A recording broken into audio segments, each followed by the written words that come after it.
Hello, Night Nation. Welcome to Sons of UCF Live. I'm Trey Strucco, and he back. Adam Eaton in the house. Adam, hello. That's a good point. I forgot I had not been here in a couple of weeks, Trey. It's good to see you again. Good to see the audience, although I don't actually see you people. I hope you're out there watching because it's a big week for UCF. March Madness tomorrow, Trace. The Knights have qualified for the first time in the Sons of UCF Live era, by the way. First time that the Knights have qualified for the tournament. So can't wait to talk more about that with Ben Hazel. We got some UCLA stuff going on and a whole bunch of other goodies. And a new old segment is back tonight as well. So stay tuned for that. Wonder what that might be. I've got to tell you, as excited as I was about the crown, and I'm not saying that sarcastically, I do feel a little bit more excited about this being the 19th of March. And we're talking about an NCAA tournament game for UCF men's basketball Friday against UCLA, the 10 seed Knights against the 7 seed Bruins. It feels pretty good to be talking about NCAA tournament play. Brackets already busted in some parts, Wisconsin losing, and there will be more hijinks ahead, but the Knights get to play on Friday night. It is interesting, Trace. It didn't really hit me until today when 12:15 came around and I turned on my television and I got ready to see the tournament. And I was like, oh, yeah, like it's weird that UCF is going to be in this. I don't mean that to be a shot, of course, but it didn't really hit me until that point in time that now we're involved in this.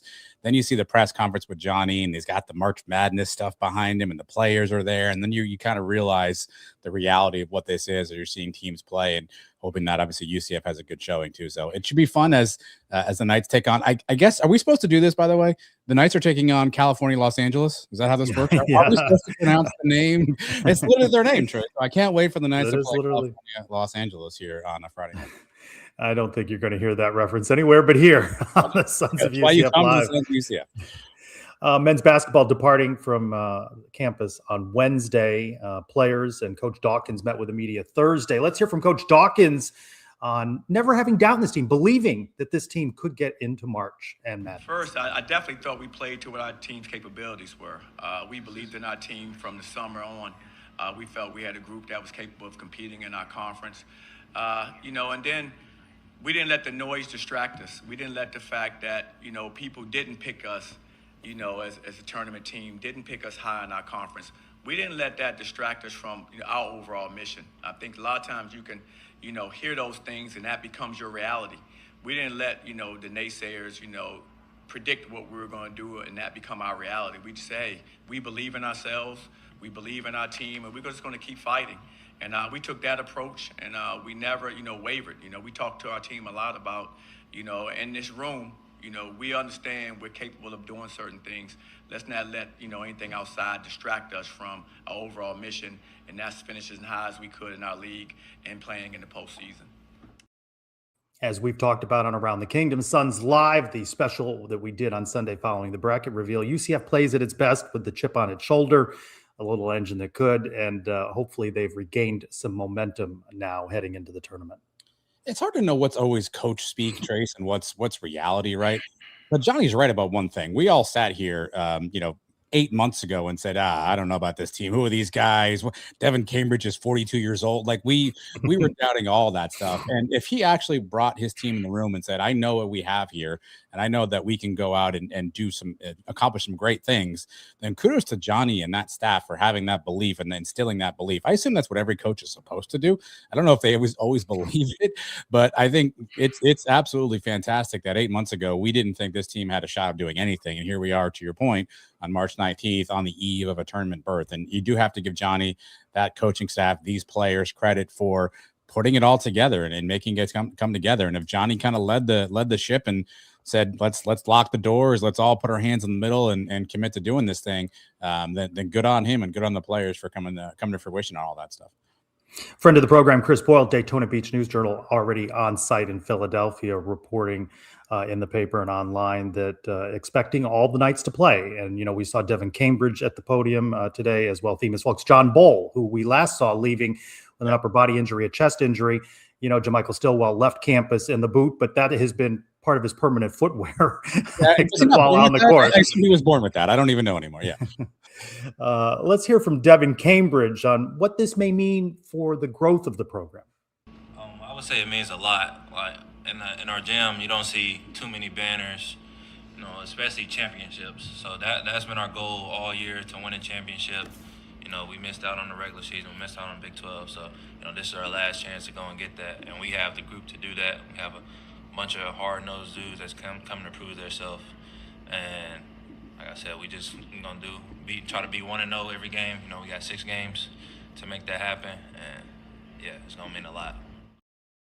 I like that. 6 games to go in the season for the Knights. But it's interesting, right? I didn't take that as shade on the lack of championship banners. It's a reality, right? 50-plus years of men's basketball. This is where there's, I think, a disconnect with a portion of the fan base, in my opinion here, that expects more than UCF has ever proven when it's accomplishing more now than it ever has at the highest level of basketball, right? So they want to add to that. Obviously, there's going to be an NCAA tournament banner hanging in the arena next year. And that's how you build upon things. Can you build on that success year over year? And Devin Cambridge and his teammates want to do that. Yeah, what I heard there, I mean, yeah, I could have done without him counting the banners in the gym. I get it. But what I heard there is there's a hunger for this team to be the first team to hang the best banner, if you will, right? To hang the banner that represents the best season for UCF, that they looked up and said, hey, wow, we don't have this one, or we don't have that one. And this team is motivated to hang that banner right now. That's going to take a Herculean effort here over the next, couple of weeks, and, one game at a time, survive and advance. But what I heard was a guy in the team looking around saying, why can't we be the team, the group that hangs the banner in this gym that will be looked at and remembered forever, in whatever capacity that is? And I do think that's an interesting message.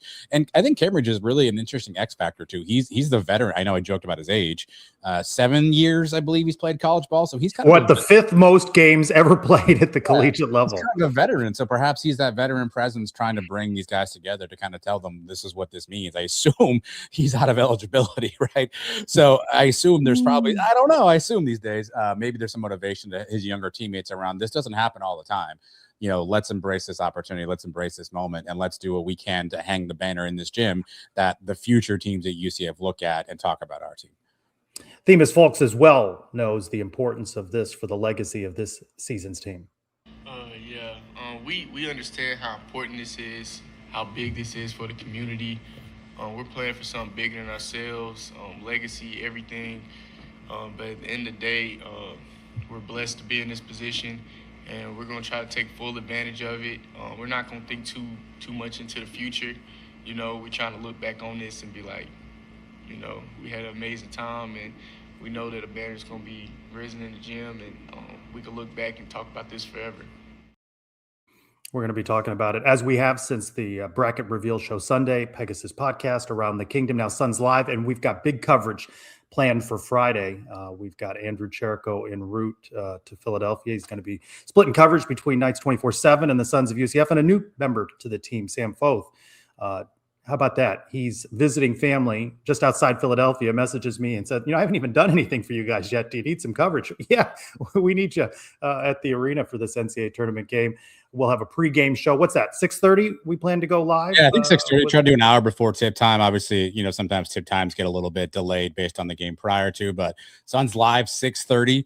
And then follow Andrew Jericho, Sam Foth on social media. They'll have pregame stuff. They'll have in-game information. And then as soon as the game's over and the dust is settled, Christian and Bailey of the Pegasus podcast will take you home after the game. Perhaps Andrew Jericho and or Sam Foth will join once they have opportunity to talk to Johnny Dawkins. Obviously, if we have press conference video, we'll post all that up for you on our social media and on our YouTube. So Friday for the Suns, action-packed. We'll have wall-to-wall coverage of UCF's matchup against California, Los Angeles.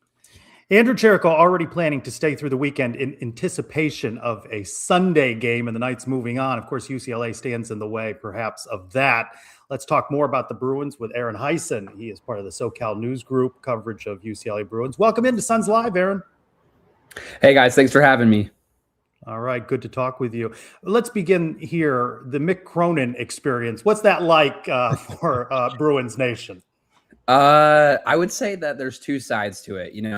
There's the side that everybody sees on TV, on social media, him lashing out, calling out officials, complaining about the schedule. And then the other side is kind of what you don't see. And I think a lot of the players can kind of speak to his coaching style and come away with a positive experience that get prepared for the NBA. It's not the normal one and done type of school, but you see a lot of second round draft picks coming out of UCLA. And I think that the type of players that can respond to his fiery, harsh style do improve and are better for it. I had to chuckle at some of the Orlando-based media questions. It was not one that I asked this week, but some of the reporters saying, "Oh, Coach Dawkins, what do you think about UCLA having to travel across country?" Now, this is not unfamiliar to the Bruins as part of the Big Ten, but what do you make of that? Is there anything to how they have played on the road? I don't happen to think it's the biggest factor, other than playing on the road is obviously difficult for all teams. But do you make much of that? I think it's interesting because over the last 2 seasons, they'd gone 4-14 on the road outside of the Pacific time zone heading into the Big Ten tournament. And then in the Big Ten tournament, they rattle off 2 wins and then almost beat Purdue without their 2 best players available. So you're saying, okay, maybe they have figured out how to play on the road a little bit.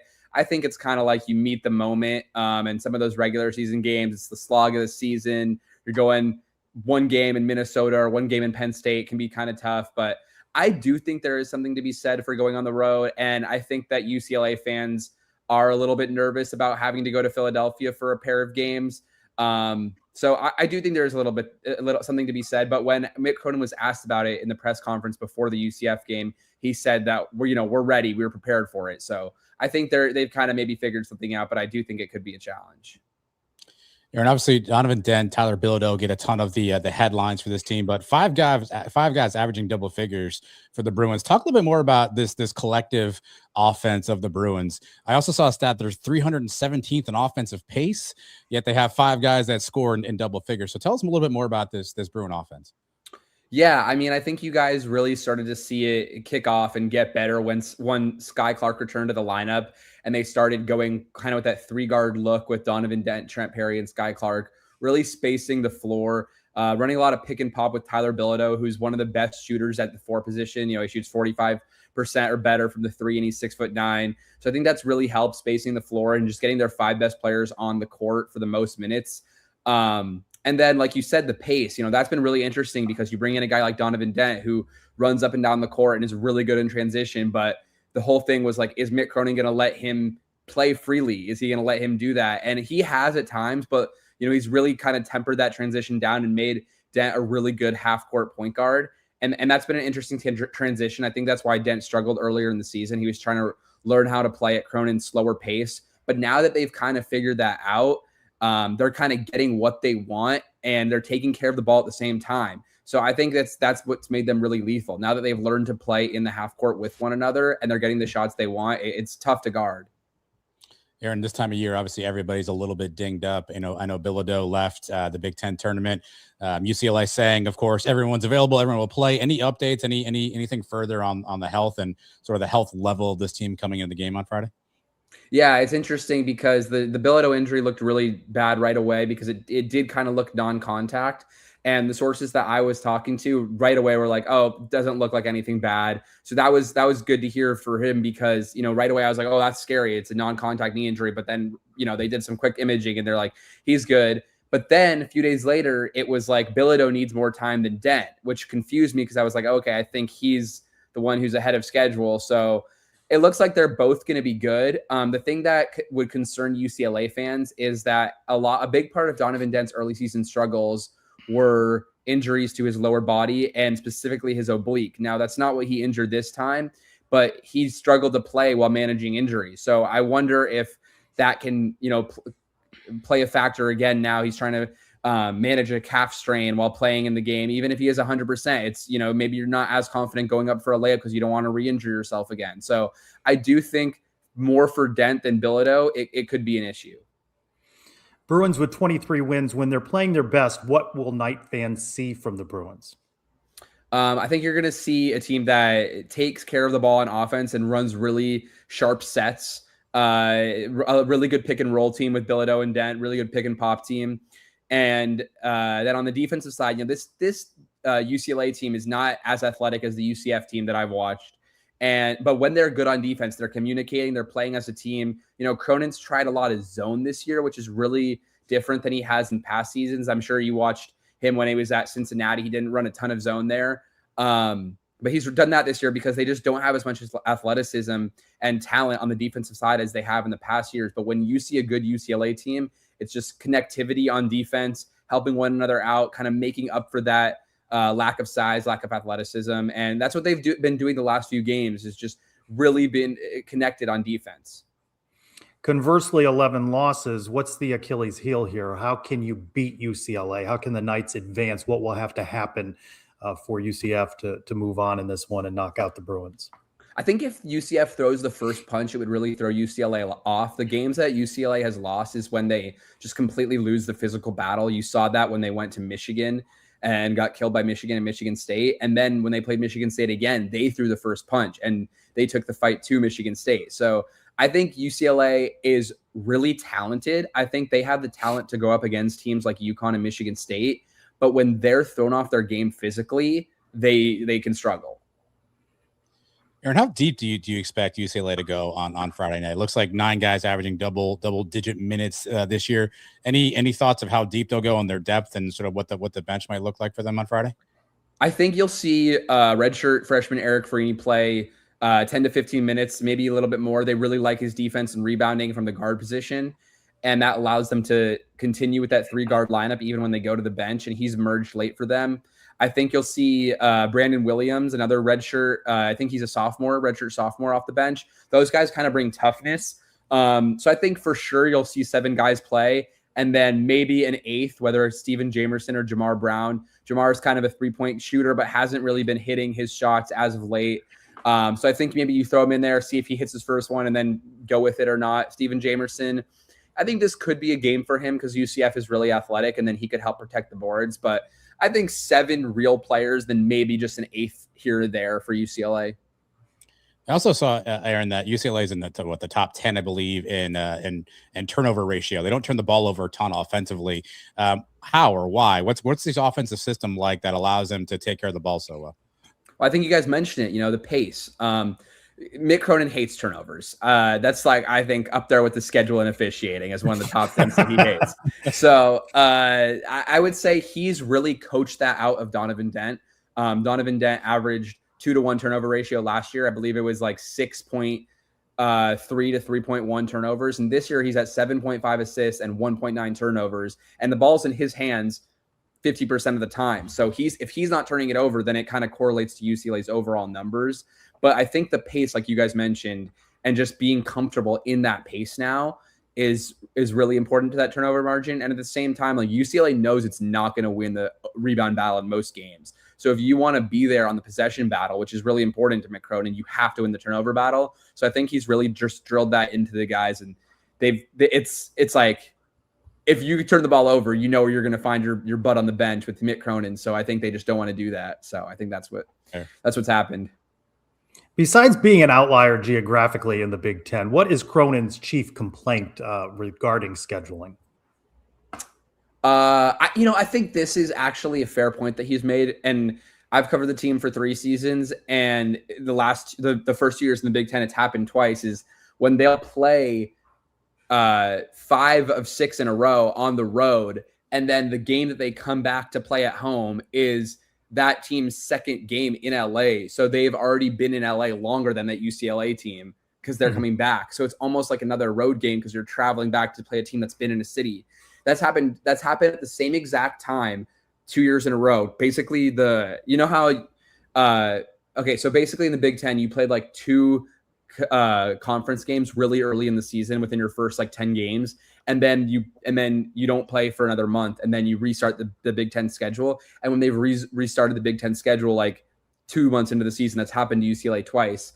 And this year it was when they played Purdue, was that kind of, you're coming back to LA when Purdue's already been here for a little bit, and they won that game. And then I'm sure you heard the clip of him kind of, the first thing he says is about the schedule rather than touching on the game. So I think that was kind of the main gripe, is just how it's laid out, where sometimes you're traveling back home to play a team that's already been there after being on a road trip for a while. So I think that's his main gripe. And then also it's I'm sure you guys have one-off games where you go to, away for one game.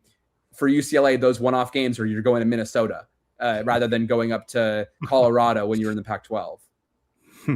You mentioned having covered the team for 3 seasons. That wasn't you in that dust up. You didn't raise your voice, right? That wasn't you with Cronin earlier this season, right?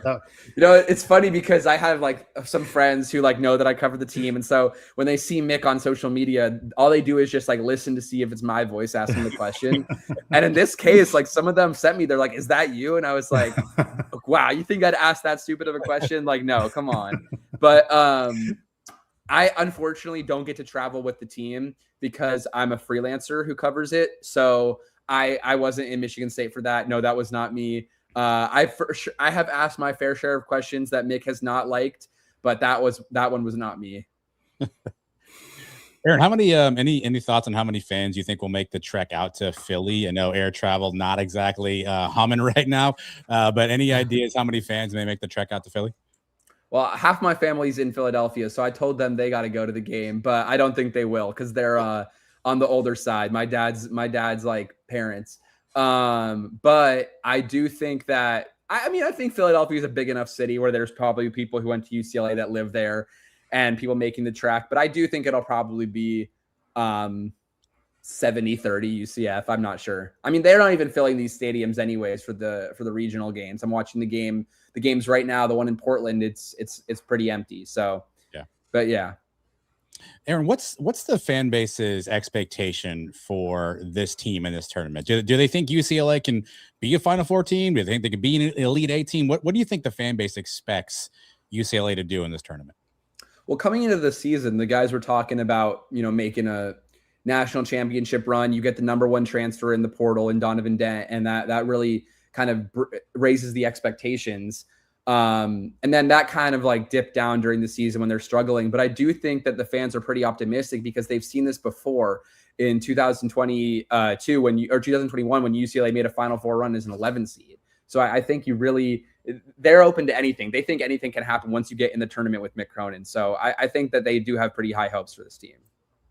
What's the fan base's expectation of UCF? Is there maybe some tendency to look past UCF and not take them as seriously, already looking ahead to the rest of the weekend? I think that's fair. I mean, I look at UCF's numbers, and they've lost 4 of their last 5 games, I believe, and then are below 50 in KenPom. And I think fans can look at those service level numbers and be like, oh, this is a cakewalk. Also, the fact that UCF doesn't defend the 3 super well, and UCLA has been shooting the 3 at a really high clip recently. But I think that UCLA fans are perpetually nervous, and especially when it comes tournament time. So I don't think they're overlooking anybody. I think that they're pessimistic. The people that I've talked to are like, we're going to lose for sure. So I think that's just an overall pessimism, but those who look at the matchup might be more optimistic. So really the fan bases are the same because there's a certain pessimism within the UCF fan base. I think most fan bases, unless you're like a Michigan fan, are all similar, or like a USC fan and you're just kind of delusional. But how often is UCLA referred to as California, Los Angeles? Because this is a point of contention for Knight fans being referred to as Central Florida. Never. See, I heard you guys talking about that on the earlier, and I was like, "What are they talking about?" And my grandparents went to UCLA, so I've known about it for a while. I've never heard anybody call it that. You mentioned throwing the first punch. How would you describe UCLA's physicality as a team? It's definitely been a work in progress. Earlier in the season, Mick Cronin would just like talk about how whenever we're, not scoring on offense, we're not going to get stops on defense because our minds are out of it. We don't bring a physical punch on defense if we're not scoring on offense. So I think it's been a work in progress, and that's usually like not how it goes. He's usually able to get the physicality out of his team. But recently it's been better, and I think that one player that's contributed to that is Trent Perry.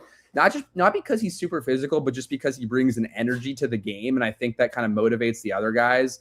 So I think his ascension this season has been really important to UCLA's energy and physicality. A good battle Friday night in Philly. Aaron Heisen, we appreciate you being with us on Sons of UCF Live. Thank you guys for having me. I really appreciate it. Thanks, Aaron. Thanks, Aaron.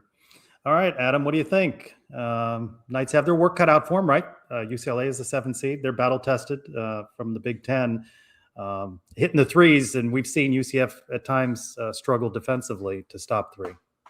Yeah, I think Aaron said it interestingly enough. And if you look at what UCF's done this season, right, if UCF comes out with that edge, with that, with a little bit of that urgency that we saw like in a BYU game, right, and throws that first punch, perhaps that gives them an opportunity to set the tempo of this game. But if UCF's going to be a little passive, start off with one of those horrific stretches, and they're down, 9-2 at the first time out, I think that's where things can get interesting for the Knights. I also think we've got to stop, and we being the Knights obviously have got to stop this whole thing where we feel like we can be down 15 and just come back in the end, right? Like at some point, that's just not going to work anymore, right? So I think you've got to come out with a sense of urgency. I think they've got to come out and to Aaron's point, throw that first punch and be aggressive offensively.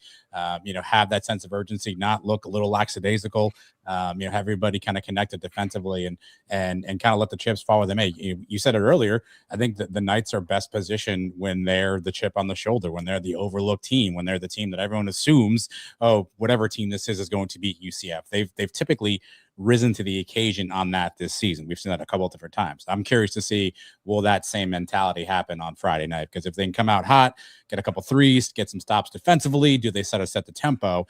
And I'm curious, obviously Aaron mentions UCLA wants to slow the ball down a little bit, right? Wants to take the air out of the ball. Does UCF speed things up? If they speed them up, how do they react? How will UCF and force those turnovers too, right? And get them out of their comfort zone and have Mick Cronin losing his mind. I don't think it's going to take much to have Nick Cronin lose his mind, but can UCF speed them up a little bit, right? Not allow UCLA to take the air out of the ball and force them to turn the ball over more than 9 times a game, which is what they're averaging this year. I think that's a recipe for UCF to kind of take control of this game. I think that's going to be the battle. It's something, styles make fights, right? Like UCLA wants to slow this game down a little bit. UCF wants to get out and run. Who can impose their will early on, I think will certainly set the tempo for this game.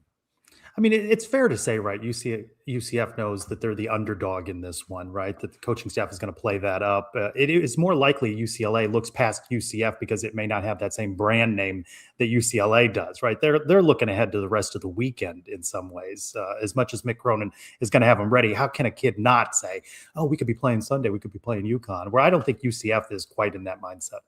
Yeah, I mean, there's articles on the internet from the different sites, Rivals or On3, right? There's one guy who starts with, "What's a UCF? What do I do if I see UCF in the wild?"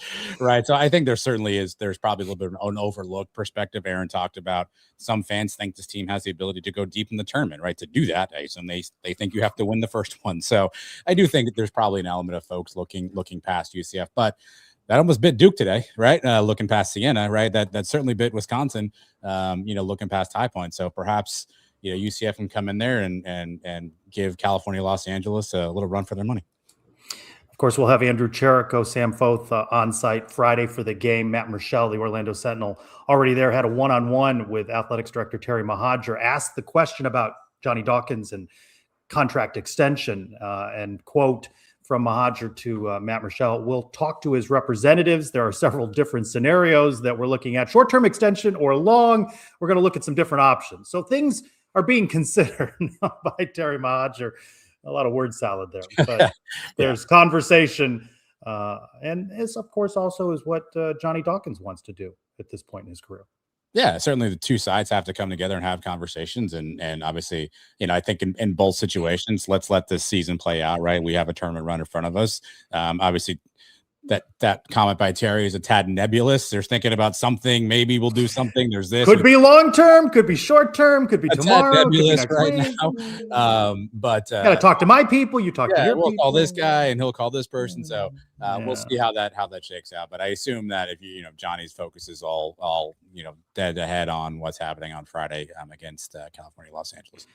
Talking all things. That's not nice now. We don't like it when it happens to you. Well, I mean, again, we're allowed to be called Central Florida. I'm going to call him California. Yeah, that wasn't Aaron, though, right? It was. I'm not. He's not on the screen anymore. He was here. I did not say that when he was on the screen. That's true. We're talking all things basketball all week, of course, on the Pegasus podcast and around the kingdom. Here's a little mashup of things that we've been discussing, and we hope you'll tune in for.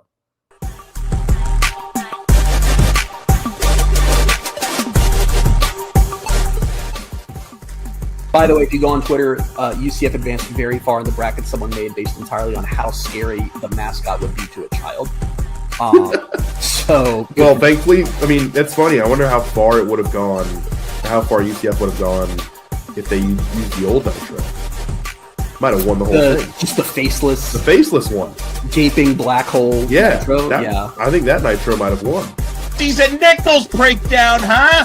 Who says who's not ready for some football here, Trace? Give me a breakdown of the UCF safety position. I know everybody's been waiting. I put you on the clock for 1 minute with this, Elo, as we now know officially from UCF. Spring football practice will begin on March 31st, a later start, right? 30-plus new transfers, plus the freshmen. New faces here, new transfers here. From the likes of Harvard, Elo. Harvard, Ty Bartram, a transfer.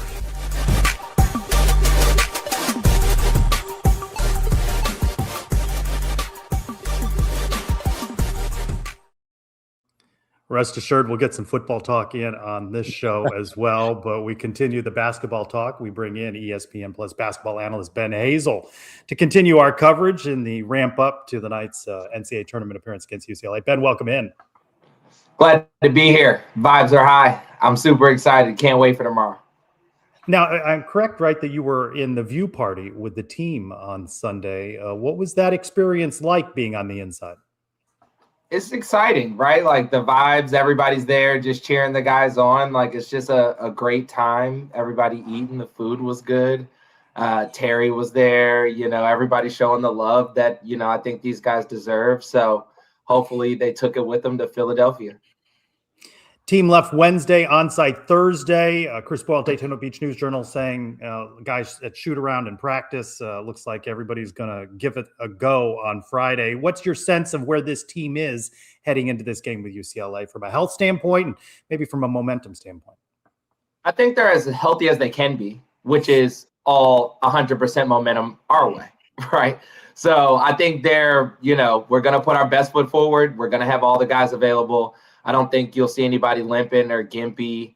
I know it's still never great to see Jermichael Stillwell getting on that bus with that boot on, but I know that's more precautionary than it is anything else. So I think everybody's feeling as good as they can be at this time of the year, and we're just going to see where the chips fall.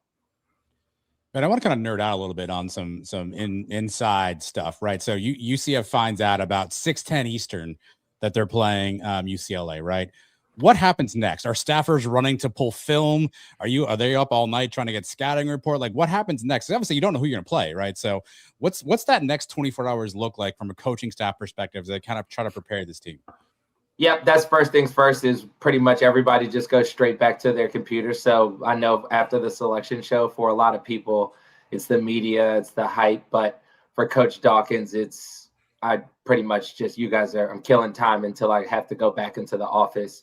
Start pulling the film, pretty much going through what you always go through, right? Get the scout. What are we going to do offensively? What are we going to do defensively? How are we going to execute it? What are we trying to take away?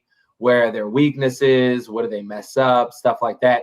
And I will say I had the chance to go to the practice the day before they left, and the intensity was as high as it's been, right? From a Coach Dawkins, and it kind of really just reminded me, just watching it, of why the value of having a guy that's been there, right? Like this is not a guy that is trying to win one game. It's not a guy that's excited about making it out of the weekend. He's genuinely trying to go to the national championship if it's up to him. So that's, how practice was. It was intense. The assignments, the scouting reports, it was pretty much like any other league game.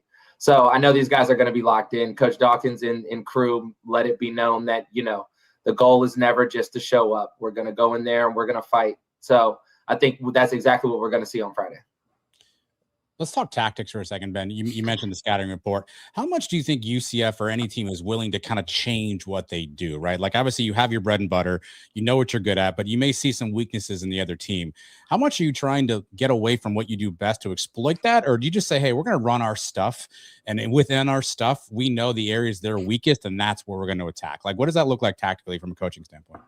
It's never anything new, right? So even from the mid-major perspective, you never see anything that's truly new. It might be some adjustments on how you're going to play your tempo maybe, or just some things to watch out for, right? Some ways that they're going to try to attack you. But at this point in the season, guys are who they're going to be, and the weapons, the options, the lineups are only going to be but so different, right? Like I can't teach you something in 4 days, right? Like we have the most pressurized game that we'll have played this season.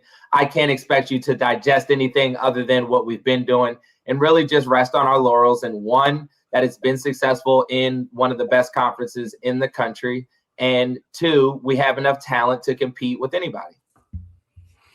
As much as you can be healthy at this point in the season is what you said of UCF. Donovan Dent, Tyler Bilodeau expected to play according to UCLA officials.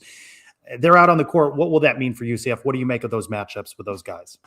Oh, I mean, they're going to be a handful. Donovan Dent, I expect to be, fully healthy. But then, Tyler's the one that I think will be coming off of a little bit shorter time, a little bit less rest, a little more serious of an injury. But those guys are all of it, right? Like it will be a different team with those guys being fully healthy, especially Tyler. Like he's 6'9", he's a pick and pop guy. Dent's a guy that really just runs the floor for this team. He gets a ton of assists, can score the ball. But again, we have seen players like them in our conference. So there's nothing that they're doing that'll be like a, whoa, we don't know what to do, or a style of play that we can't handle. It'll be something different, but we do have the weapons to throw at a guy like Tyler and Dent.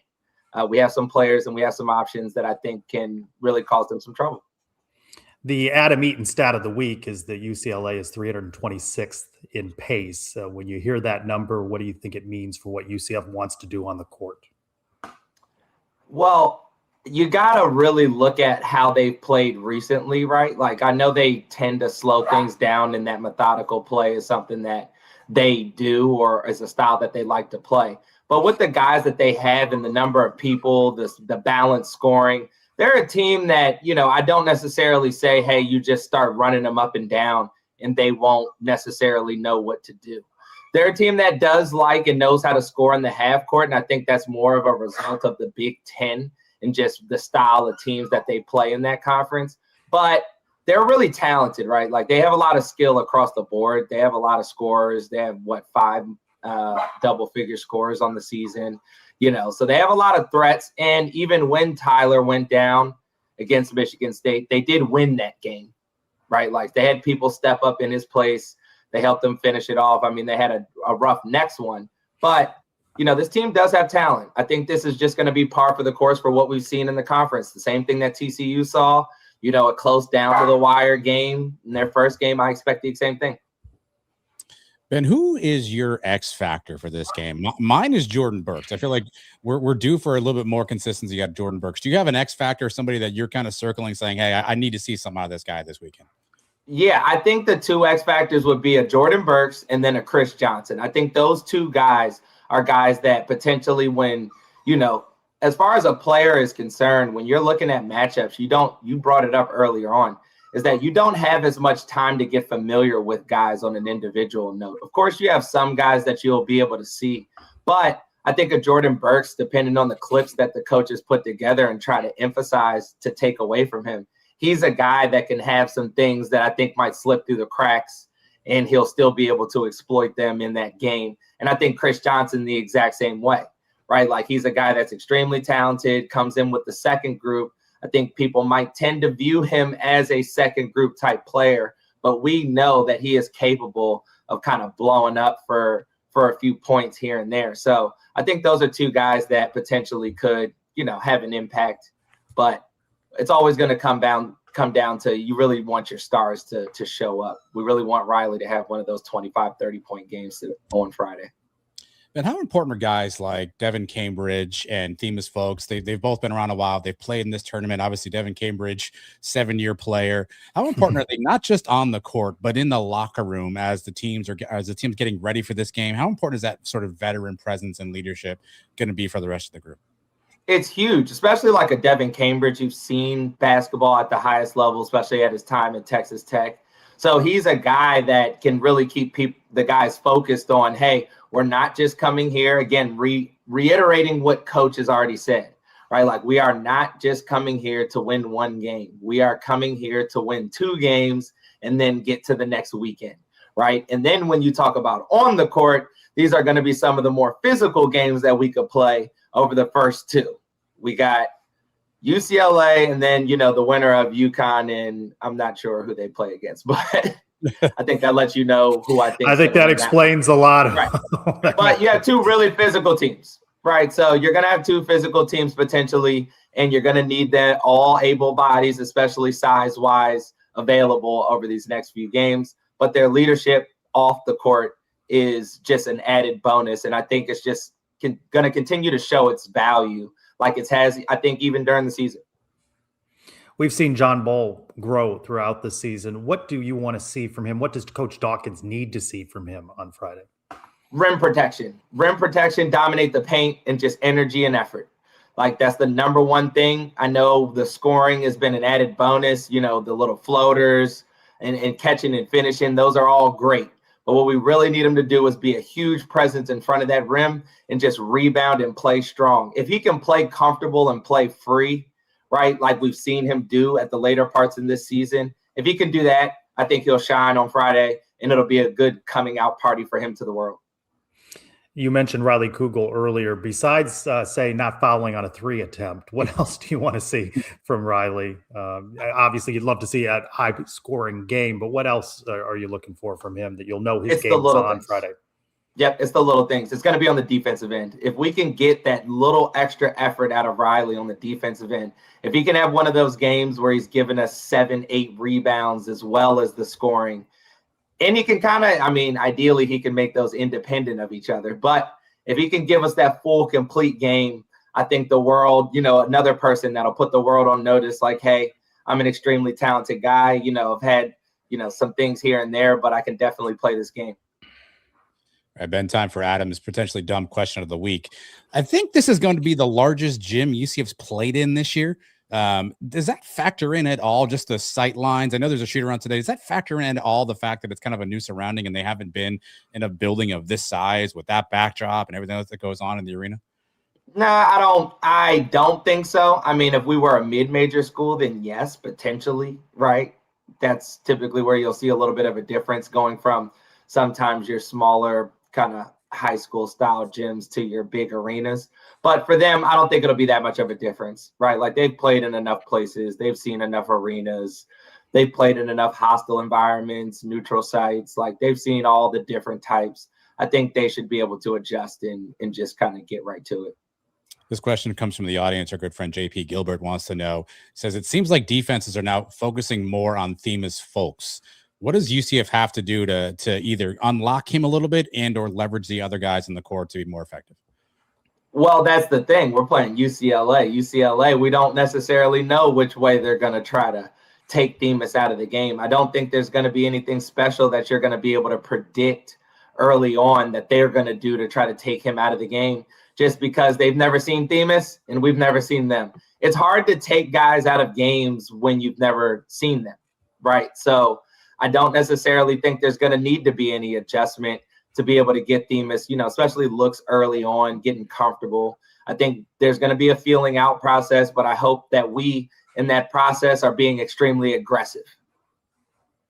Our guest earlier said that UCLA has shown a tendency to be thrown off when the other team throws the first punch. If you're Coach Dawkins, what does throwing the first punch look like in the early going of this game? It means going to the basket. It means being extremely strong, setting that tone on the glass, you know, finishing every early possession, getting stops and getting rebounds. It doesn't necessarily even mean that we're making all these baskets, but really just letting guys know that there will be nothing easy today. There will be no easy baskets, and we are going to be attacking you in every way that we can, whether that be on offense, whether that be on defense. I think Coach might put a little bit of pressure on early. I just hope guys are just ready to kind of try to jump on these guys early so we can see, you know, what we know we're capable of in getting that started early rather than kind of reacting to them throwing the first punch. What's the view party plans for you? Well, I'm going to be with my good friend BJ Taylor and the crew. We're going to go to Primrose, have a few drinks, put our feet up. And so no note taking. You're not taking notes. You're not in I will not be taking mode. Notes. I am pure fan mode this Friday for the NCAA tournament. It is pure fan mode. I am not a blue chip guy. I come from the mid-major ranks. I'm happy to be here, and now I just want the guys to just represent well. I might like to see Ben on a couple of drinks join the Pegasus podcast post-game show for some quick analysis. Wait, Ben, are you guys bowling as well, or are you just watching the game? Because it's at a bowling alley too. Is that right? It is a bowling alley. I will not be bowling. I'm going to be too stressed. I'm going to be way too stressed to be bowling. We're going to get a couple of frames in there in between games or not? No. I'm going to be staring at the screen. If you had to bowl, are you better than BJ? I have no idea. I haven't bowled in a while. But so with that being said, yes. Yeah. I'm just going to say yeah. Ben Hazel, enjoy the game Friday and hopefully the rest of the weekend as well for the Knights. Ben Hazel, ESPN Plus basketball analyst. You'll find him out at Primrose Lanes with BJ Taylor on Friday night. Join the crew. Thank you, Ben. Yeah, come by. And I still have some bow ties ready, fellas. So just know. That's right. Fingers crossed. Fingers crossed. Thanks, Ben. Thanks, Ben. What about you? When's the last time you went bowling? Since we're on the topic of bowling. Or a shameless admission, Trace. I hate to say this out loud, but you know how you do UCF in the summer and like you got to take classes or whatnot. Your boy took bowling class. I took bowling in college at UCF, which was not as easy as you think, because it essentially was a league. And the final exam was this a Torchy Clark taught class? No. Oh, that was class too much. The final exam was they set up like spare combinations. And you had to like knock them down. And there's like a lot of math and geometry involved. Those little triangles in the lane. You said there would be no math. It means something. You have to like aim for that triangle. So they set up spares and stuff. Yeah, it was not. I got an A, luckily. But your boy took summer bowling, and so I was probably about a 190 average for a while there. 190. Yeah, we're doing some damage back in the youth there. But it's been a minute. I think the elbows are a little rusty on the bowling. All right, so you're out there, you're bowling Friday night. What do you think you come in at on the first game? What's your score? I mean, you're not hitting 190, right? You've been a little rusty. No, I mean, first game, and I'd like to get in that 130 range. 130. You glove guy? That's no, not a glove guy. Right? Not a glove guy. No. Got your own ball? I've never had my own bowling ball. No, always went off the rack. Always went lane ball. I'm also not a spinner. A lot of people with that spin motion, I've tried that before. I don't have the hook, so I'm more of a straight shot.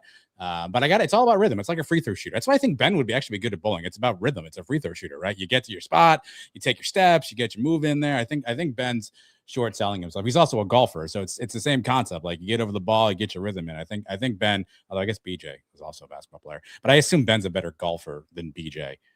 He's nodding his head yes in the green room. So yeah, I think Ben. I need these two to bowl now, frankly, because now I've talked too much cash about BJ's bowling ability. Plus, BJ's also. I don't know if you guys follow him on Instagram. This guy's like lifting like trucks. Like this guy's he's getting too big. So I don't know that sometimes the girth doesn't help with the bowling. You know what I'm saying? Well, there's a phrase that wasn't on anybody's bingo board. Thank you. Back by popular demand, or at least your request, a segment that was just a tradition on the original Suns podcast. Let me set this up for everybody. Oh, yeah. Go ahead. Yeah. So the cow of the week was essentially every week, UCF Mike and I handed out an award, which is tongue in cheek. It's not really an award for somebody who irritated us, annoyed us, did something stupid, did something dumb. Obviously, cow of the week is an homage to our friends out there in Temple Terrace. So each week we would nominate something for a cow of the week. We haven't done this now in a couple of years since the pod went away, but every week there's idiocy all around us, Trace. And I feel like the people need us to call out the idiocy. So I asked you to bring back cow of the week.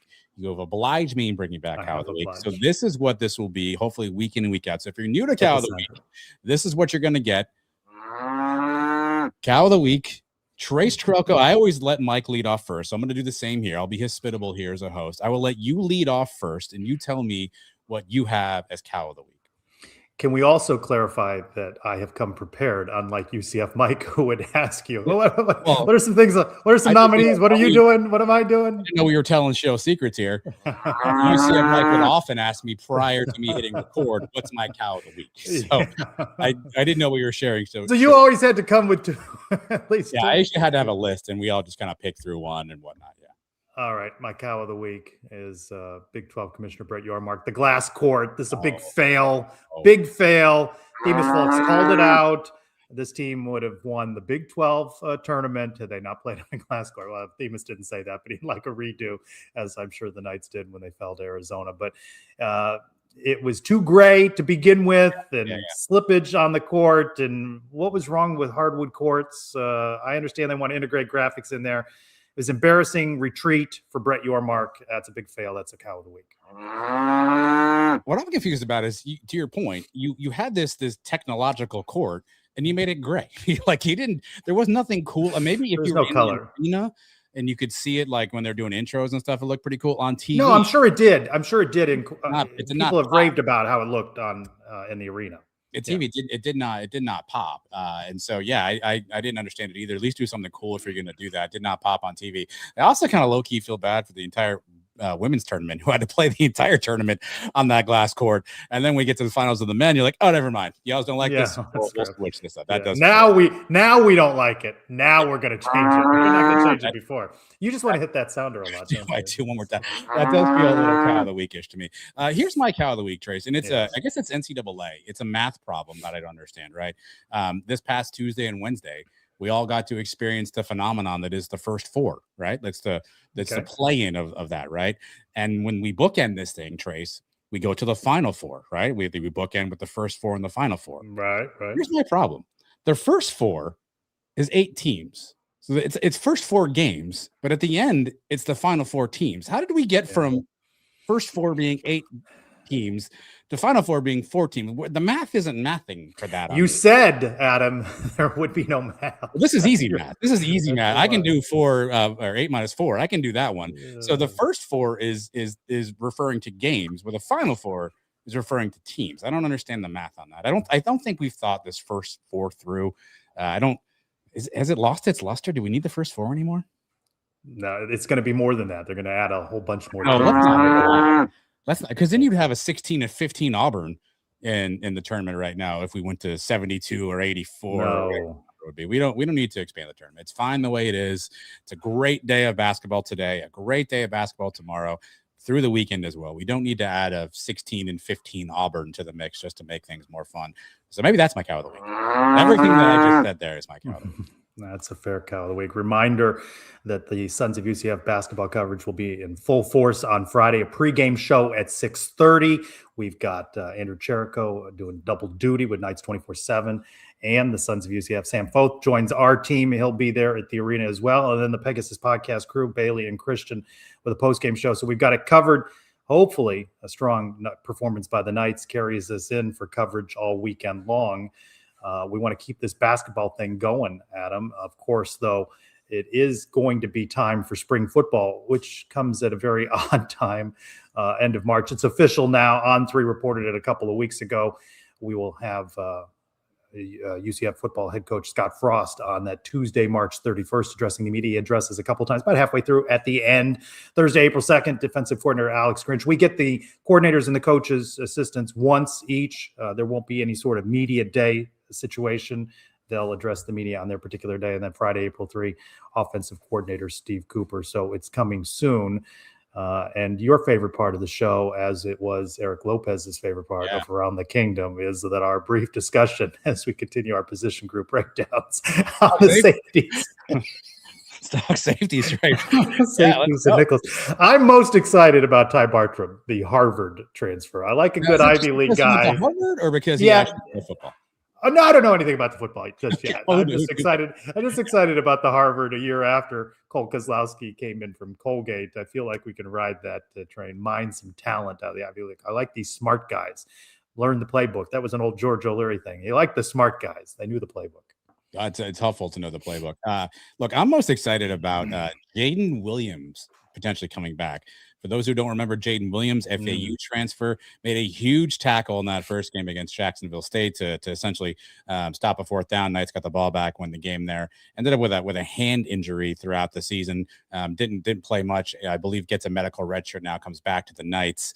So Jaden Williams, we saw some flashes. He'll be back in the secondary tier. So it's kind of like getting a new piece, if you will, that the Knights didn't have last year. So excited about that. And then Braden Marshall. I appreciate a guy like a Braden Marshall who has now been at UCF. I think this is his 4th year. I think this will end up being his last season. Going to be a rarity, right? A rarity to have you can root for all 4 seasons. And obviously he's been an impact player, has battled some injuries throughout his career. He's played that, and that, I guess that's why it says nickel on the screen, even though I wrote that. He kind of plays that robber position, right? That sort of that flex hybrid safety linebacker role as well too. So, how does he continue to develop in that role? Oh, by the way, we're down a coach. So who's coaching some of these positions, right? Still no cornerback. And that was listed as a little TBD when the schedule was released to the media, that maybe we have a DB coach to talk to on a certain day during the duration of spring camp. Yeah, so I know Alex Grinch, I think, handled sort of the back end of the secondary, if you will, the safeties and that group. So I assume maybe he's doing double duty. We know Travis Fisher's on staff as an analyst. He obviously has an NFL background and cornerback play, was a cornerback coach at UCF and at Nebraska, but we're still down a coach there as well too. So I'm excited to kind of see how all that stuff shakes out too. This should be a veterans, group from a secondary perspective, right? But you lose, I guess, your biggest defensive secondary playmaker in Philip Dunham, who obviously 3 interceptions in a game against Houston. So can you replicate that? Who can turn the ball over on this secondary group? Guess we'll find that out when we talk to them on week 4 of spring camp, which will go till May 6th. Yeah, a couple weeks yet out, but Pro Day has returned. No longer a Big 12 centric event in Texas. Pro Day returning to the UCF campus Wednesday, March 25, 2:45 inside the Nicholson Fieldhouse. Really now one last chance to see a lot of Knights. Miles Montgomery and others that are going to try and impress the scouts. So expect Suns coverage on Wednesday from Pro Day. Softball with a midweek win at FIU. The Knights 22nd, ranked 24-7 overall. Kathleen Moore has our softball minute. UCF softball prepares for one of the greatest pitchers in the game to come to town. I'm Kathleen Moore, back with your UCF softball minute, and the Knights are just coming off of their first Big 12 series loss to Baylor, but there are bigger fish to fry as number 2 ranked Texas Tech and Najari Kennedy are coming to town. Let's go to head coach Cindy Baumalone on how she's prepared her team. Well, we've got to have we have to throw strikes, and we know that, and I know that they're completely capable of it. And then just sticking to the process. We're thinking a lot, and it looks like we are. And this game is too cerebral. Can't even say that word. To think too much. There's just so much time for it, and really we need to pour into our team and our role and what we're supposed to do at that given time. Will the Knights shine the brightest? Tune in this weekend to find out. This has been Kathleen Moore with the Sons of UCF and with your UCF Softball Minute. Number 3, Texas Tech. It's a sellout on Friday. It's likely going to be a sellout on Saturday. They're going to have a fan zone out there. Yeah. And then that's Friday at 6, Saturday at 5, Sunday at noon. We had a discussion on Around the Kingdom at overtime. You can see also on our YouTube channel some emotional comments from Cindy Baumalone following the Baylor series loss, kind of lamenting that the crowds weren't stronger for that one against Baylor, but that's not going to be the case this weekend. Behind the Dugout with Kathleen Moore and the voice of UCF softball, Eric Lopez. You can find that right now on the Suns YouTube channel. Big rebound weekend possibly, but that's a tough opponent in number 3 Texas Tech. They're going to get a good measuring stick of where they stack up against perhaps the most well-funded softball program in the country. Yeah, obviously. I mean, Texas Tech has gone all in on funding most of their sports, and softball, similar to football, has kind of catapulted to the top of those resources. So how will that stack up coming to Orlando? I have another question to ask for you, though, by the way. It seems like that leaf blower. How many leaves are actually on the softball field? That's how they clean the stands of debris. Okay, I'm curious. Just how many leaves are actually getting onto the field of play? There's not a tree to be found anywhere near that softball complex. The fans would like the shade every time she's in front of a microphone. But I digress. Should be a good series out there at the Plex. And obviously there's some basketball going on this weekend too. But that's tough. That's tough for Eric Lopez, isn't it? You're calling the game. There's a softball game. Yeah. I mean, they're broadcasting. Texas Tech fans and others in the Big 12 will be watching that, and they may not have as much interest in the basketball. That's a tough call right there. But what can you get out there and support this team as they take on the 3rd-ranked Texas Tech Red Raiders? Yeah, baseball with a midweek win. They beat Columbia 8-5. Michael Theed, emptiness. He's there as part of post game. He got the sound. Andrew Gregg put it all together for this baseball minute. After becoming the only team in the Big 12 to sweep their opening conference series this year, UCF kept up their winning ways against midweek opponent Columbia, where they got an 8-5 win over the Lions. Post-game, head coach Rich Wallace reflected on the team's ability to get it done and looked forward just a bit to what this team can be as conference play rolls on. It sure helps when your leadoff hitter hits a first pitch backside double off the wall and you're kind of off and running. Obviously that helps, but I think they're doing a pretty good job of separating what happens on the field defensively to what we're trying to do offensively. It doesn't matter what just happened. Like, let's take care of our business offensively and try to win innings, which we won every inning tonight, but the one. So we had a long way to go. And this team's got a chance to be pretty special if we continue to get better. And the next challenge is in the league, can you take what you've been doing here and play that style of baseball on the road when it matters most? And that's what we need to do. While it'll all be about basketball for Knights fans over the next coming days, baseball is back in action on the road Friday in Fort Worth to take on Big 12 preseason favorites TCU. For the Sons of UCF, I'm Andrew Gregg, and this has been your Baseball Minute. Effective use of the basketball. You two were wondering why there was a hoop there, right? I did the same thing when he. It was a prop. Yes. It was a prop. Yes. Big 12 road opener for the Knights at TCU Friday at 7, Saturday at 6, Sunday at 2. Can they win the series on the road? Then they've got Stetson on Tuesday, March 24, up in DeLand. An announcement Thursday, UCF has announced that their game against Stetson will be in Lakeland on April 29th, spring training home of the Detroit Tigers, something called the Tiger Town Collegiate Classic. They're going to play there. I remember talking to Rich Wallace about a year ago, and he said he was really interested in playing in a bunch of different places. Obviously, they scheduled the preseason tournament up in Jacksonville, and now they've got a game scheduled in Lakeland. So he's wanting to move baseball around, and that's great for alums and others that want to see him in other parts of the state. So Stetson, UCF, April 29th in Lakeland. You can catch Rounding the Bases with Nick Williams and Michael Thied right now on the Suns YouTube channel. Quick note for all of you who get mired in, we're not good enough as a program. A reminder, UCF has had a pretty good spring. Men's tennis is 12th right now. Women's tennis 19th. Women's golf 13th. Rowing 14th. Not bad. Top 25 teams as well as softball. Baseball is in first place. Mind you, it's with one sweep of Oklahoma State, but you take what you can take over a 30-game season, 3-0, atop the Big 12. So pretty good spring, which of course off air. Can you educate me on how they rank rowing teams? No, like what's faster? We as the Suns Army expands. Say, Sam, do you want to do the rowing minute next week? On the rowing bracketology, if you will. Yeah, we don't have that quite worked out yet. All right, it's a mailbag time. What do we got? So it's a mailbag. So what? So what? Do you know whose mailbag that is? It's that time again. Time to open the Brian W. Peterson Sons of UCF mailbag. It means a lot. Sons of UCF, man, listen, they gave me a great campaign. Sons of UCF, baby. Hi, fellas. I listened to another podcast about Orlando City, and they refer to their mailbag as the mailbag box. And they wondered aloud on the show this week why that hasn't taken off with other shows. Thought I'd run that by you. The mailbag box. I'll put it in the suggestion box. Take it under advisement. Yeah, we've already got what's in the box. Actually, you know what we can do? You love that sounder. Lonely Bee, UCF Mario, which UCF personality would you want to see announced as the next Ayatollah? Well, that begins and ends with Brit. Right? Is there any other choice as we delve into politics with the first question? And that's it. It's Brit. She would be our premier of peace.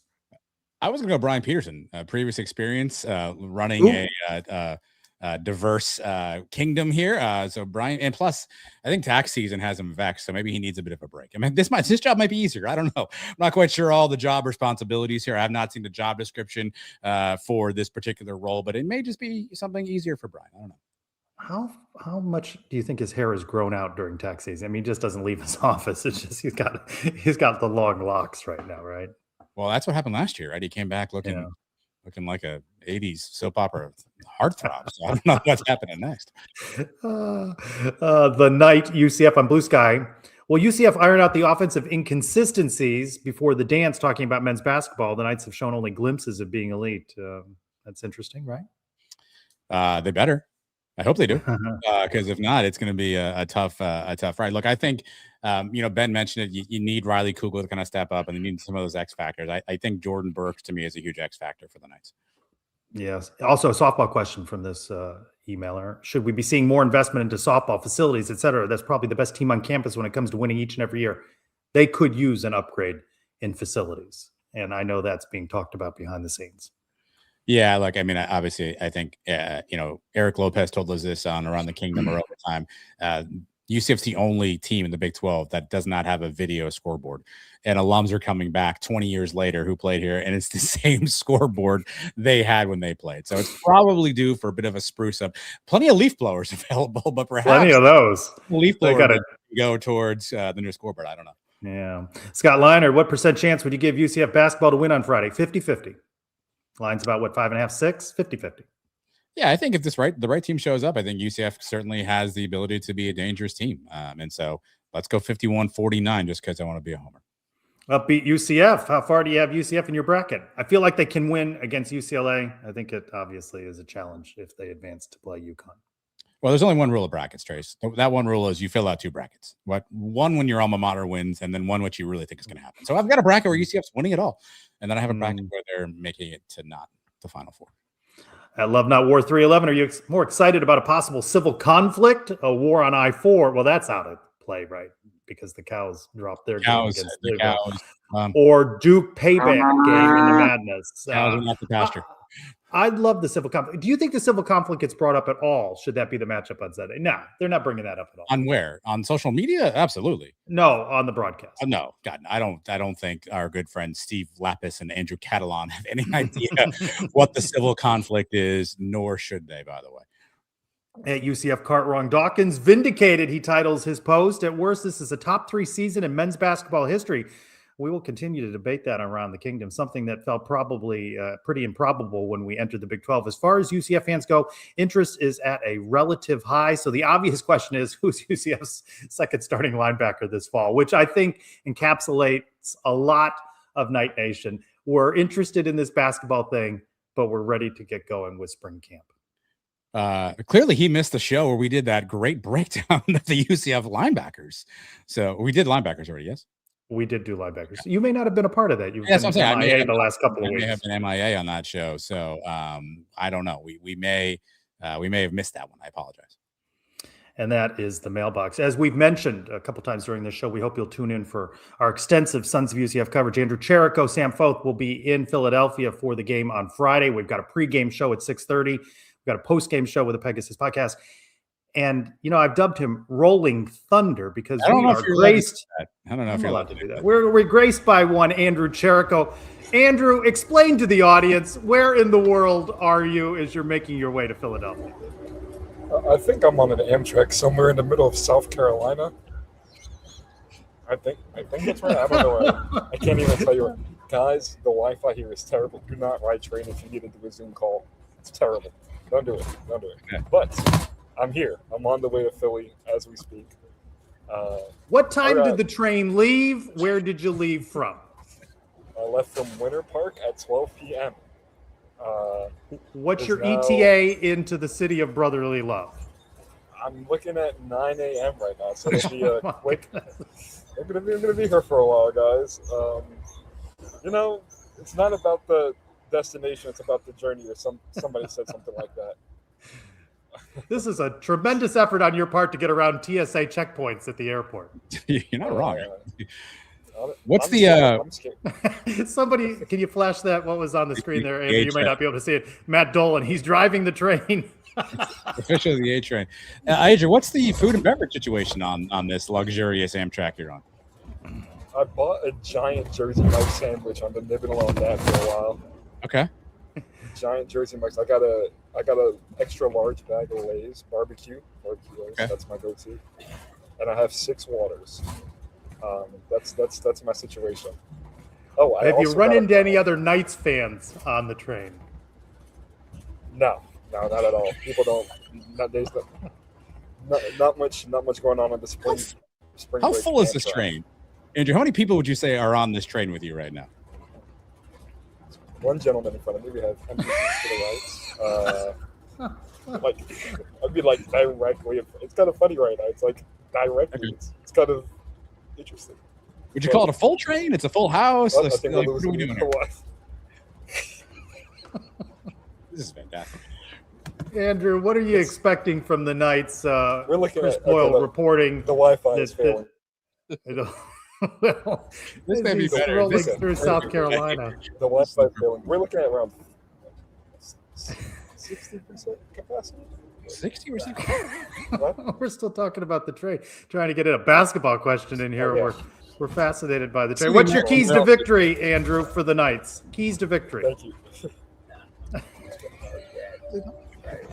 He's sort of frozen. We're missing something important here. Are they taking your ticket? Are they ticket checking in South Carolina? The audio is tremendous. Bye, Andrew. That's tremendous. We should just, I mean, I'll give him like 30 seconds. Matt Dolan wants to know what it smells like. Exactly what I assume you think it smells like, Matt Dolan. That'll be the answer, I think, to that This question. is dedication. This is what Andrew Jericho is doing to get the story. Andrew We'll Jericho. welcome him back. We'll welcome him back. Is it your turn or my turn on what's the box? Hold on. Andrew has just popped back in here. Hold on. We're efforting here. It would be my turn. Andrew's back. He's smiling. He looks happy. Looks like things are going well. I don't think the Amtrak is approving of Sons of UCF live right now. Well, they're probably not the only ones. Well, I got news for you. I've seen a couple of tweets. Andrew, I think Trace was trying to figure out. Mr. Matt Dolan. I got to answer Matt Dolan's question. What does this smell like? That's right. I forgot you can see the question. Yeah. I would say Sigs and Broken Dreams on this train. Sounds like a country album right there, by the way. That sounds like a country, absolute banger country album. Goodness. What I had asked you before you left us in South Carolina was what do you think the keys to victory are for the Knights on Friday night? I think about Themis folks. Everybody says when you're in the tournament, you need your point guard to lead your team. He needs to act and play as one of the best point guards in the tournament. I feel like he is capable of doing that. UCF needs to defend without fouling. I feel like during this stretch, the slump that they've been on, we've seen too many fouls on the perimeter, too many fouls inside. No reason why teams should be shooting 40 free throws in a game. And lastly, I would say poise offensively. They need to move the ball around. They can't be hero ball. We know Jordan Burks and Riley Cooper can score the ball, but they need to make sure it's being spread around. We need to keep the offense flowing on the perimeter. And maybe you can see a 10 beating a 7. Adam, have we ever had a live shot from a train? This appears to be an all-time. I'll have to go back through the archives. We've had automobiles, so I think we're just missing a plane.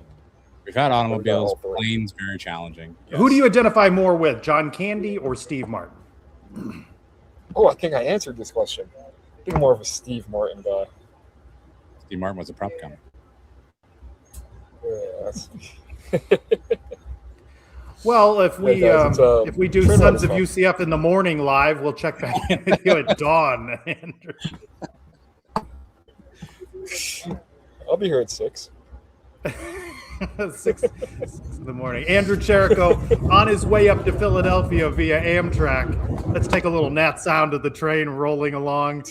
Andrew, be safe, and we look forward to your coverage on Friday from Philadelphia. Thank you, guys. Can't wait to.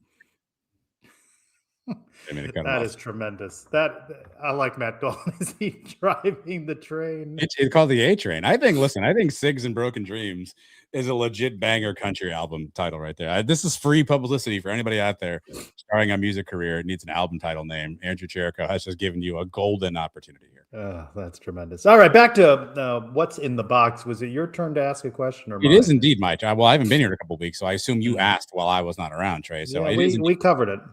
It is indeed my turn. And I also should tell you, this is sponsored by Werner Hoffman, Greg Garcia. 70 years, Trace, legal 70 years. Personal injury, workers' comp, veteran disability, SSI, SSDI cases. I don't know what that means. They do. WernerHoffman.com or 1-800-320-HELP is how you find them.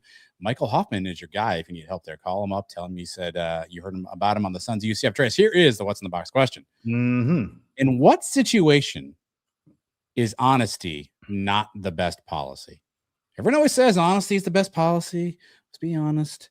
Teach your kids this, right? You're in kindergarten. Honesty is the best policy. Trace, that is a fabricated lie. Yeah. When is honesty not the best policy?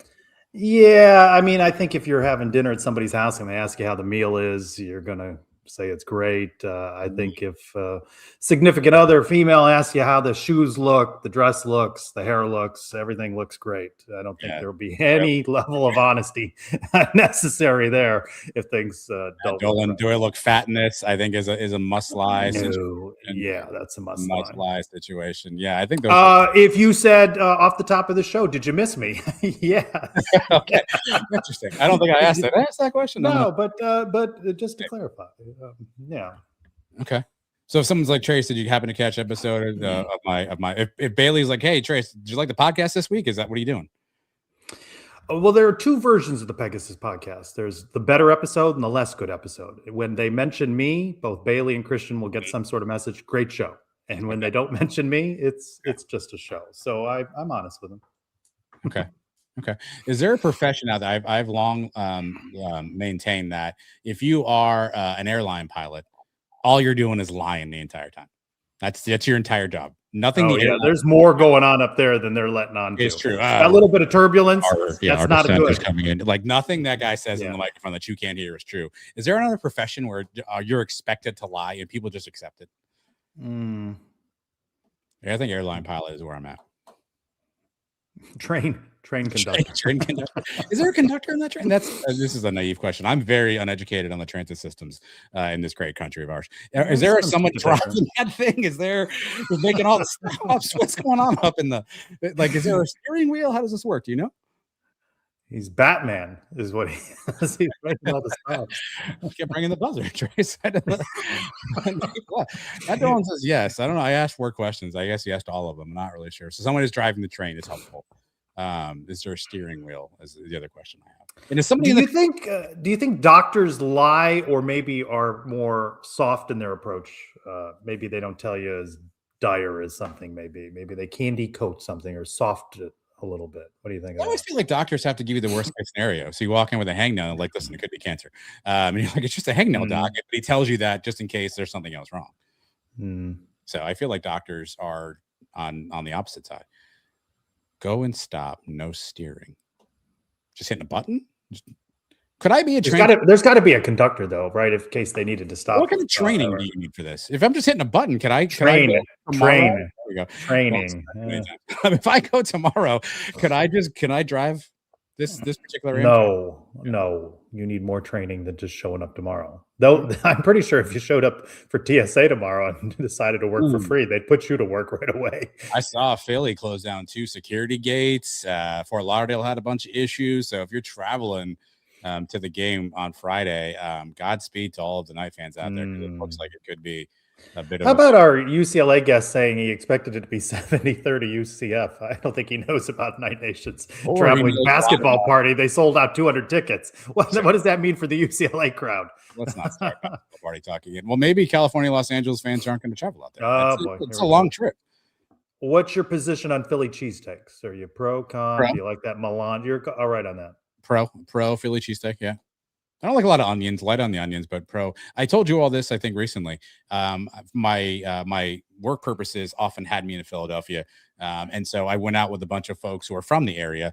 There's like a whole language to order a cheesesteak. You can't just go, hi, I'd like a Philly cheesesteak, please. No, you got to be, there's the bread, there's wit whiz, there's wet, there's dry. There's a whole language that you have to be able to speak. So what's on yours? Do you remember what you ordered? I'm did you get help from the locals or? I did. So they'll take a cheese whiz, like right of the ladle of the cheese whiz right up on your sandwiches there. I'm not necessarily into the congealed cheese whiz on my steak. So I typically want to go with like a provolone, a little fresh slice of provolone.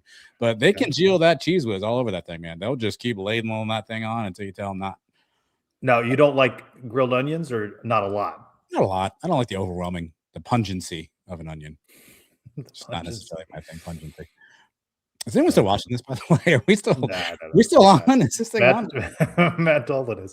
Can we talk a little shop real quick? What's the expected rundown on the live pre-show? Do we have that figured out yet? We thought about that at all? We need to you keep saying we. No, I don't think we have my work here is done this way. I've got it around the kingdom.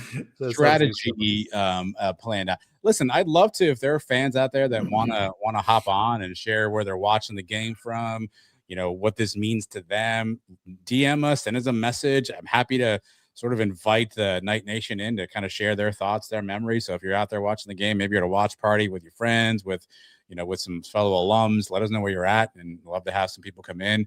Obviously up to the minute, any updates, if there's health updates, if we have shots of who's playing and what's happening, how the bracket's looking, we'll keep you informed, and probably just do some rah-rah stuff. We should invite Ben and BJ to hop on from the bowling. I feel as though that was Ben's way of saying, don't call me, I'm going to be busy. I don't think he said it in those words, but I think it's 6:30. I think he'll still be all right. The game doesn't start till 7:25, so I think we could catch him early. Just invite him. If he wants to hop on, he's got the StreamYard link. That's all. Well, I mean, sure, I will do my part. I don't know if we can get Ben Hazel involved. It sounds like he'll be. What time is his BJ Taylor festivity? I think it starts about 7. 7 p.m. So. Might be able to catch him there. By the way, can you bring that picture back up? You haven't met Sam yet. That's a solid mustache situation. There's a solid mustache. Yeah. And it's a fair solid mustache. I can't. You're a mustache. I can't pull a mustache off. I've seen you with a mustache. Yeah. Not as good as by the way. I might go back to that look, to be honest with you. Yeah, I might reconsider that. I'm going to crowdsource this on tomorrow's live show. Should Trace go back to the mustache? Tune in. Throw up an instant poll. I want to thank our guest, Ben Hazel, of course, the ESPN Plus basketball analyst, who will be out bowling or watching bowling on Friday night at Primrose Lanes. Aaron Heisen from the SoCal News Group, who covers UCLA. A lot of good info from him. We've got the pregame show tomorrow. We've got coverage from Philly, the postgame show with the Pegasus podcast. We hope this train continues to run just like it is for Mr. Jericho. I don't think he thought this through. He has to take that all the way back again, right? So, and just so you were wondering about that, if UCF does not make it to Sunday, he's prepared to come back on Sunday. But if they advance to Sunday, he's coming back on Monday. So he's hedged things. He's going to take that thing all the way back, potentially after a loss. So I feel like, speaking of SIGs and broken dreams, I feel like that may be Andrew's mood as he's coming back, especially if UCF does not come back with 2 victories. Enjoy the game, everybody. Join us for the pregame show, postgame show, and coverage from Philadelphia. For Adam Eaton, I'm Trace Trelko. Go Knights. March on. I'm Satia Messer, and you're watching the Sons of UCF Live. I just have to. You heard the backdrop as the team was leaving men's basketball. I'm like, this is as close to March Madness as you're getting. I want to replay that one time because something I did not recognize. By the way, I went through the archives recently. We've got to have a show where we just go through the archives and play some old stuff for people. You have them all in one folder. It'd take you a while to edit all that. I mean, this drive right here, Trace, contains all of the goodness that is the Sons of UCF. I actually rewatched an interview you did with a former baseball coach today. But I think this is underrated because watch what happens towards the end of this clip, Trace. I'm Satia Messer, and you're watching the Sons of UCF Live. That's a pretty impressive wink. I don't think we've ever had a guest. I think we've never had a wink. I don't think we've had a wink anywhere before. Nowhere. Oh, Miguel's here. Hey, Miguel. Miguel. Come on, buddy. Hope you're enjoying your break. He's got his own logo there. Did you see that, by the way? Bring that back up. Has he got his own logo? Well, I don't see a P in there. Do you? No, but I like it. I do like. Maybe you should make a logo for everybody. All right, everybody, march on. Bye. See ya.